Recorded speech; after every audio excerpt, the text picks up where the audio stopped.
حضرت امام حسن سے آ کے وظیفہ پوچھا، اس شخص نے کہا حضور اولاد کوئی نہیں تو وظیفہ بتائیں، تو آپ نے فرمایا استغفار پڑھا کر، کیا کر؟ اس نے کہا ٹھیک ہے۔ تو حضور پھر میں دوبارہ کب آؤں؟ تو امام حسن کہنے لگے بے اولاد ہے نا تو، استغفار کا وظیفہ بتایا نا؟ کہا ہاں۔ فرمانے لگے اب اس وقت آنا جب اللہ تجھے 10 بیٹے عطا کرے گا۔ کتنے؟ 2 4 نہیں، 10 ہی کہہ دیے۔ تو حضرت امیر معاویہ رضی اللہ تعالیٰ دیکھا، کہنے لگے حسن اتنا بڑا دعویٰ؟ آپ فرمانے لگے میں نے کہہ دیا نا تو اللہ فضل کرے گا، ہاں ہاں اللہ خیر کرے گا، خیر ہو جائے گی۔ وہ شخص کئی سالوں کے بعد آیا، کئی سالوں کے بعد، تو حضرت امیر معاویہ کو بھی ساتھ لایا، کہنے لگا حضور اللہ کے فضل سے اللہ نے 10 بیٹے عطا فرمائے، پورے 10 ہی اللہ نے دیے۔ تو حضرت امیر معاویہ کہنے لگے جناب بات تو آپ کی سچی ہو گئی، پر مجھے بھی بتائیں یہ وظیفہ کہاں سے لیا؟ فرمانے لگے قرآن پاک سے، سورہ نوح کی 10 11 12 آیت پڑھو۔ اللہ فرماتے ہیں تم استغفار پڑھو، میں تمہاری بیٹوں سے بھی مدد کروں گا، مالوں سے بھی مدد کروں گا۔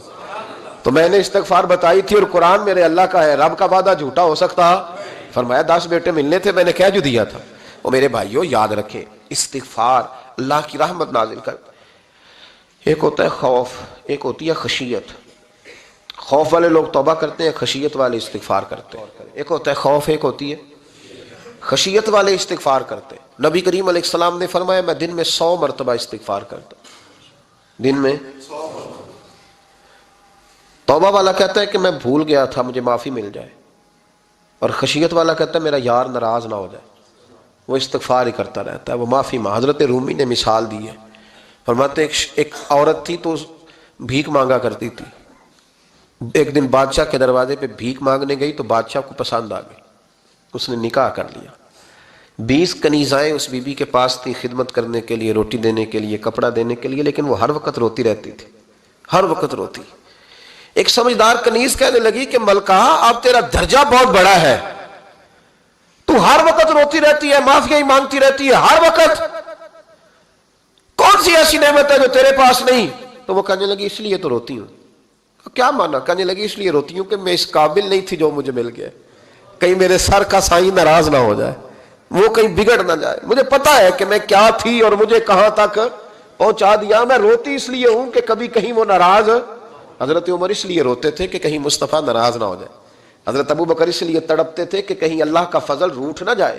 یہ جو مولا علی اپنے کمرے میں بیٹھ کے زور زور سے استغفار پڑھتے تو اس لیے نہیں کہ بڑے پاپ تھے جن کی معاذ اللہ معافی مانگتے تھے، اس لیے کہ رب رسول کہیں ناراض نہ ہو۔ خشیت تھی کہ جہاں ہم پہنچے ہوئے کہیں وہاں سے واپس۔ استغفار بندے کی اللہ سے صلح کرا دیتا ہے، بندے کی رب سے صلح ہو جاتی ہے جب استغفار۔ دیکھیں نا بڑی سادی سی بات ہے کہ 2 بھائی ناراض ہوں تو بڑا کہتا ہے اس نے میری بے ادبی بڑی کی، تو چھوٹا اگر پاس آ جائے اور پیر پکڑ لے کہ چل یار معاف کر دے، تیرا بھائی نہیں۔ پتہ کیا ہوتا ہے؟ صرف معافی نہیں ملتی، ہاں صرف معافی نہیں، چھوٹے نے بے ادبی کر دی، بڑے کو تکلیف ہوئی، بات جب آگے بڑھی نا تو بڑے نے شکوہ کیا، جب لوگوں نے چھوٹے کو سمجھایا تو چھوٹا جب معافی مانگتا، ادھر دیکھو میری طرف، جب چھوٹا معافی مانگتا ہے نا اٹھ کے جاتا ہے اور بڑے کے پیر پکڑتا ہے تو میرا معاف نہیں کرتا، بڑا رو بھی پڑتا ہے، بڑا رو بھی پڑتا ہے، اور وہ کہتا ہے کہ وہ میں اور تم اماں کے پاس اکٹھے بیٹھتے، ایک باپ کی موٹر سائیکل پہ اکٹھے بیٹھتے، تو تیرا اور میرا رشتہ یار تو نے یہ کیوں؟ وہ جو آنسو نکلتے ہیں نا وہ درد ہوتا ہے، وہ کیف ہوتا ہے، وہ سوز ہوتا ہے، وہ لذت ہوتی ہے، وہ پیار ہوتا ہے۔ رب کہتا ہے تو معافی مانگ، انہو کان غفارا، تو معافی مانگ، میں تجھے معاف بھی کروں گا، تیرے اوپر رحمت بھی فرماؤں گا، تیرے اوپر کرم نوازی بھی کروں گا، تجھے نواز دوں گا، تجھے عطا کروں گا۔ حضرت موسیٰ کلیم اللہ علیہ السلام کا زمانہ مبارکہ تھا، قحط پڑ گیا، بارش نہیں ہوتی۔ ہم لوگ نا اب تو خیر ہمارے پاکستان میں تو ٹیبل ٹاک ہوتی ہے، ٹاک شو ہوتے ہیں، ہمارے ہاں تو پتہ کیا جاتا ہے کہ بارش ہو کیوں نہیں رہی، پھر اس پہ یہ ہوتا ہے کہ دھواں بڑا چڑھ گیا ہے، حالات بڑے خراب ہیں، فلاں ایسے ہو گیا قحط کا۔ ہم تو اسباب تلاش کرتے رہتے ہیں نا جی، فوق بہت زیادہ ہے، فلاں چیز ایسے ہے، فلاں چیز ایسے، ہم تو یہ تلاش کرتے رہتے ہیں۔ وہ لوگ یوں نہیں کرتے تھے، وہ سیدھے جا کے مسلوں پہ بیٹھتے تھے، اس لیے کہ وہ کہتے تھے جب رب چاہتا ہے تو پھر کوئی چیز کسی چیز کو روک سکتی، وہ سیدھے مسلے پہ بیٹھتے۔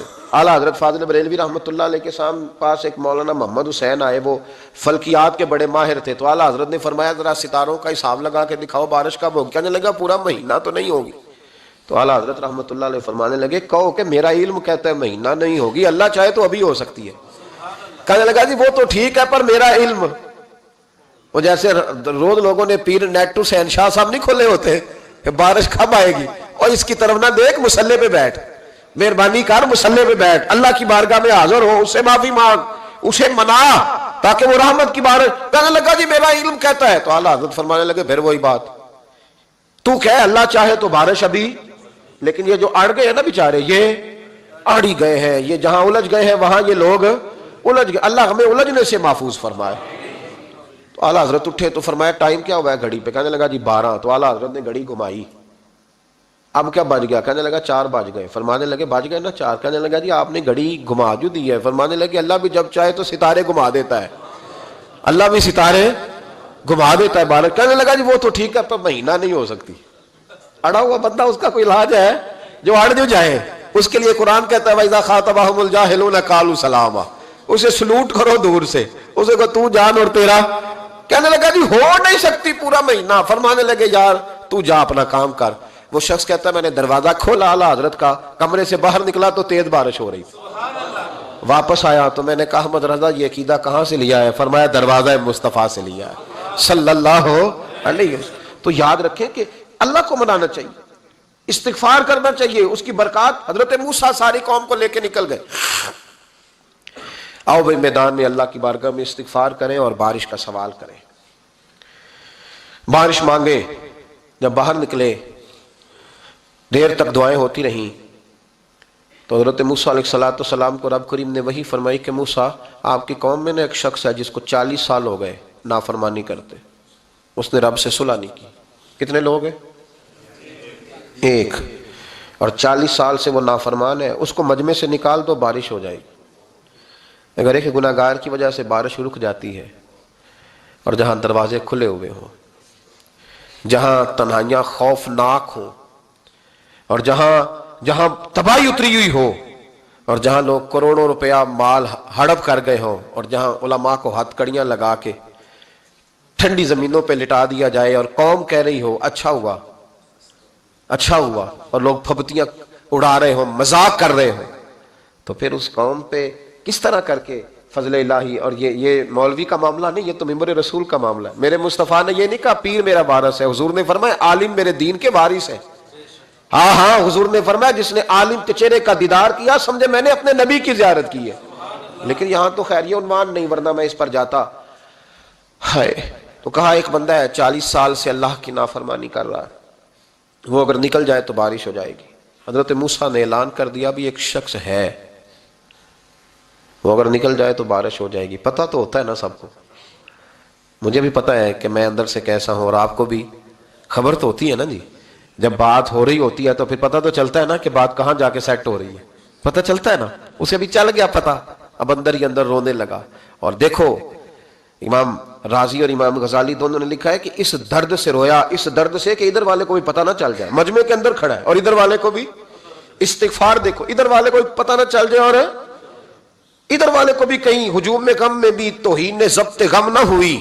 ہم اس احتیاط سے روئے کہ آنکھ نم نہ ہوئی، ہجوم میں غم میں بھی توہین ضبط غم نہ ہوئی۔ ہم اس احتیاط سے روئے کہ آنکھ نم نہ ہوئی، روئے بھی پر کسی کو آنسو نہیں دیکھنے دیے۔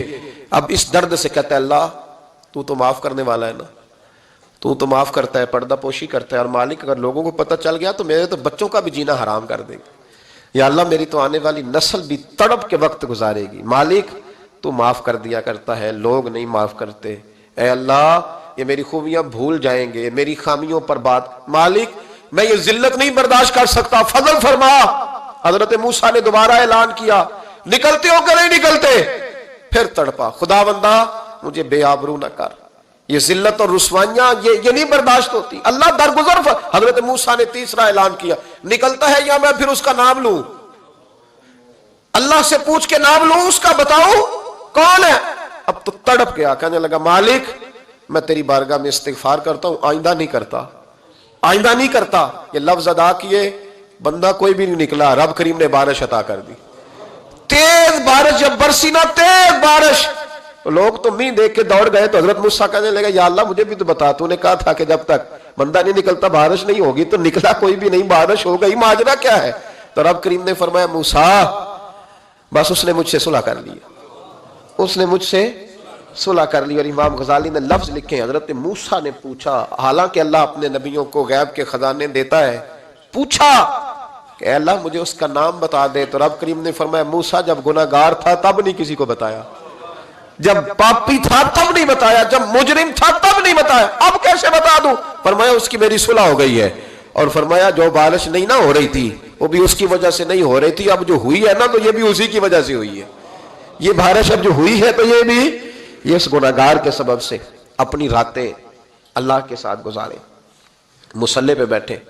میرے صاحب رحمۃ اللہ علیہ سے جب کو کہتا نا کہ بڑا پریشان ہوں تو کچھ بتائیں، تو فرماتے آج رات مصلی پہ بیٹھ کے اپنے رب سے بات کرنا، میں بھی بات کروں گا۔ بندوں کو دکھ بتانے سے عزت میں کمی آتی ہے، اور اگر اللہ کو بندہ اپنے دکھ بتائے تو اللہ عزتیں بڑھا دیتا ہے۔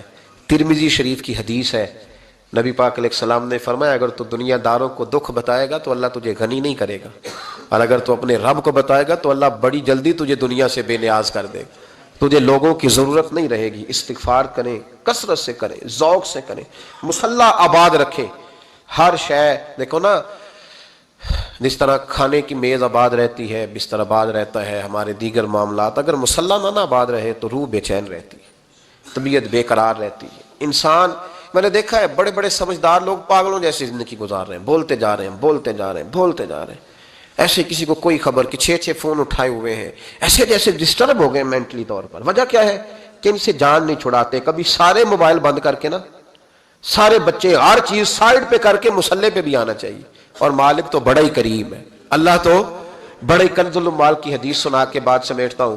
نبی پاک صلی اللہ تعالی وسلم فرماتے ایک شخص تھا بنی اسرائیل میں، بڑا مالدار تھا، تو پھر اس پہ غربت آ گئی۔ جب غربت آئی تو رو پڑا، کہنے لگا اے اللہ میں غریب ہو گیا ہوں، میری مدد فرما، میں نے بڑی نافرمانی کی ہے تیری۔ مالدار جب تھا تو بڑی موج یا اللہ میں نے بڑی اب نہیں کروں گا، مجھے اس غربت سے نکال۔ تو اللہ نے فرشتوں سے کہا کہ دے دو جو مانگتا ہے۔ تو فرشتے کہنے لگے یا اللہ یہ توبہ کر کے نہیں آیا، ڈر کے نہیں آیا، یہ تو الجھ گیا تب آیا ہے، یہ تجھ سے ڈر کے ہوتا ہے نا ایسے کہ لوگ اللہ سے نہیں ڈرتے جتنا غربتوں سے معاذ اللہ ڈرتے ہیں۔ یا اللہ یہ تو وہ الجھ گیا تب آیا۔ تو اللہ نے فرمایا پتہ مجھے بھی ہے، لیکن آ تو گیا ہے نا، چلو دے دو۔ تو کہا یا اللہ اگر دے دیا تو دوبارہ نہیں آئے گا۔ فرمایا اس کا بھی مجھے پتا ہے، تم دے دو۔ اسے دے دیا۔ جب دولت مل گئی نا تو کہنے لگا اوہو وہ تو میں نے اس طریقہ سے استعمال کیا اس لیے کامیاب ہو گیا۔ پھر کچھ وقت گزرا تو پھر الجھ گیا، پھر قرضے چڑھ گئے، پھر سارے علاج کہنے لگا یا اللہ اب نہیں کرتا، اب معاف کر دے۔ 70 دفعہ توبہ کی اور 70 دفعہ توڑی۔ حبیب کریم فرماتے ایک دن بستر پہ تھا، آسانی تھی، 70 دفعہ فرشتوں نے کہا یا اللہ یہ جھوٹا ہے، جھوٹ بولتا ہے، یہ تو غربت ہے، یہ تو تیری بارگاہ میں آیا ورنہ کبھی نہ آتا، بیمار ہوا ہے تو آیا، اس کا تو بچہ بیمار ہوا ہے تو آیا ورنہ کبھی نہ آتا۔ 70 دفعہ توبہ توڑی۔ ایک دن رات کو بستر پہ لیٹا تھا، دولتیں بھی تھی، آسانیاں بھی تھی، دل میں خیال آیا میں کتنا جھوٹا ہوں، جب الجھ جاتا ہوں تو اس کے دروازے پہ جاتا ہوں اور وہ کتنا کریم ہے، مجھے خالی نہیں لوٹاتا۔ تڑپ اٹھا، آنسو نکل گئے، اٹھ کے مصلی پہ کھڑا ہوا تو رب کریم نے فرشتوں سے فرمایا کھول کے دیکھو دروازے، آج یہ غربت کی وجہ سے نہیں آیا، آج میرا بن کے آیا ہے۔ تو یا اللہ پہلے تو دولت دیتا تھا، آج کیا دے گا؟ تو محبوب فرماتے اللہ فرماتے اب میں اسے بغیر حساب کتاب جنت عطا کروں گا۔ استغفار کریں، اس کے حضور حاضری دیں۔ جس طرح سارا کچھ چھوڑ چھاڑ کے لوگ کہتے ہیں کہ 1 مہینہ میں نے کسی سیاحتی مقام پہ رہنا ہے، میں نے اب کسی ٹھنڈے علاقے میں چلے جانا ہے، برف باری دیکھنی ہے، سیر کرنی ہے، 10 دن کی چھٹیاں وہاں گزارنی ہے، چلو 7 چھٹیاں وہاں گزار لو، 3 دن اپنے اللہ کے ساتھ گزارو، روزے رکھو، دن کو رات کو قرآن شریف پڑھو، تلاوت، کچھ وقت دو اللہ کے ساتھ حضور پر درود و سلام بھیجنے کے لیے، نبی پاک کی نعت کے لیے، اذکار کے لیے، بزرگوں کے لیے، پھر دیکھنا اللہ روح کو کتنا سکون دیتا ہے۔ آخر دعوانا الحمدللہ رب العالمین۔